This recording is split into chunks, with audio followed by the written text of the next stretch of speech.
Frédéric van der Schuren, bonjour. Bonjour. Upraco est une ASBL active essentiellement dans le domaine médical. Plus particulièrement du domaine du secourisme et du sauvetage aquatique, effectivement, mais les influences et le contrôle académique et scientifique est bien régulé par présence d'un comité scientifique médical et pédagogique. Car entre 2006 et 2012, vous avez connu une progression exponentielle. Il y a une activité clairement de formation de secourisme en entreprise et aujourd'hui, vous souhaitez vous ouvrir, fort de cette expérience, vers le grand public. Alors effectivement, nous avons eu nos premières armes développées dans le secteur de l'entreprise, qui est un créneau dans lequel nous continuons à vouloir être actifs. Cependant, on s'est rendu compte que beaucoup de demandes de formation venaient du grand public et donc nous avons aussi ouvert notre système d'enseignement à des demandes plus particulières par rapport à une population cible. Vous êtes d'ailleurs vous-même à la base de la rédaction d'ouvrages qui traitent du secourisme. Est-ce à dire que vous souhaitez vous orienter vers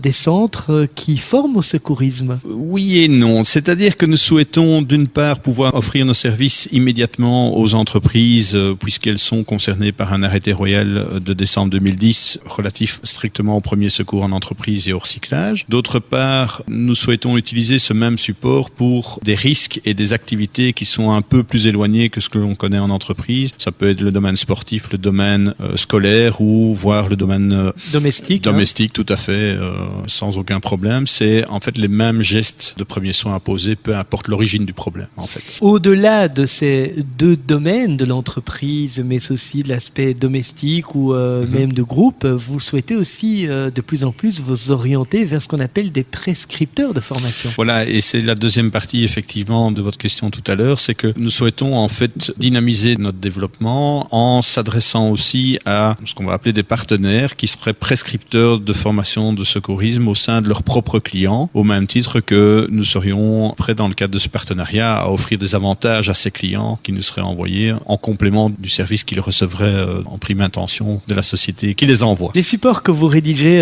existent en français, mais aussi particularités dans d'autres langues. Oui, effectivement, notre volonté a été de développer un support de cours, mais aussi une gestion administrative unique, peu importe la langue. Et nous avons commencé par le français, le néerlandais et l'anglais. Nous sommes en cours d'une traduction en allemand pour couvrir vraiment tout le territoire national et voir un peu plus, puisque l'anglais est universel. Est universel, voilà. Si un directeur d'école nous écoute aujourd'hui ou un responsable de mouvement de jeunesse, il peut s'adresser à vous via le site internet s'il veut plus d'informations, ne fût-ce que pour permettre à ses collaborateurs de suivre une formation en secourisme. C'est le www.upraco.be, hupraco.be. Rappelons que les budgets sont très attractifs et qu'il y a des formules qui permettent finalement de faire en sorte que pour l'entreprise, les coûts soient minimes en tout cas. Oui, tout à fait. Donc, dans le cadre des entreprises, nous sommes agréés par les chèques formation, voilà, ce qui diminue considérablement le coût. Et d'autre part, pour le grand public, notre volonté est de rester à des prix démocratiques, voire le prix coûtant suivant la population. Et alors, notre objet social étant quand même la promotion du secourisme en tant que tel. C'est nous qui offrons et c'est nous qui sponsorisons un projet dont le but est de promouvoir le secourisme au sens large. Merci Frédéric van der Schuren. On se retrouve demain, mercredi à 8h45. À demain. Merci et à demain.